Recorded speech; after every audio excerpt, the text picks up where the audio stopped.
நெஞ்சு சளி இருந்துட்டே இருக்கு, கர்ரு கர்ருன்னு மூச்சு விடும் போதெல்லாம் சவுண்ட் வந்துட்டே இருக்கு, சளி வெளியே வர்றதுக்கு கஷ்டப்படுது, சளி கட்டிட்டு இருக்கிற மாதிரி ஒரு ஃபீல் இருக்கு, அதனால ஏகமா நெஞ்சு பகுதி முதுகு பகுதியிலாம் அங்கங்க பிடிக்கிற மாதிரி வலிக்குது, சுள்ளுன்னு பிடிக்கிற மாதிரி வலி இருந்தாலும் சரி, அல்லது த்ரோட்ல வந்து அடிக்கடி சளி கட்டிட்டு உங்க வாய்ஸ் மாறி த்ரோட்டை வந்து டிஸ்டர்ப் பண்ணிக்கிட்டே இருக்கிற மாதிரி இருந்தாலும் சரி, இந்த பாயிண்ட்டை வச்சு உங்களோட லங்கோட கெப்பாசிட்டி எனர்ஜி லெவலை இன்க்ரீஸ் பண்ணி ஈஸியா உங்களோட நுரையீரல்ல இருக்கக்கூடிய சளியை வெளியே தள்ளிட முடியும்.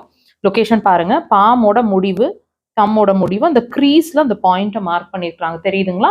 பாயிண்ட் லொகேட் பண்றது like this and clockwise direction, pressure like this, உடன் இன்ஸ்ட்ருமெண்ட்ஸ்ல லைக் திஸ். டீப் ப்ரெஷருங்க, காலை எழுந்து உங்க பெட்ல உட்காந்த இடத்துலயே 3-5 முறை, ரொம்ப கன்சாலிடேஷன் இருந்துச்சுன்னா 10 முறை வரைக்கும் கொடுங்க. 1 or 2 ஹவர்ஸ்லயே உங்களோட சளி நல்ல ஈஸியா வெளியே தனியா வர்றது ஃபீல் ஆகும். கண்டினியூஸா ட்ரை பண்ணுங்க.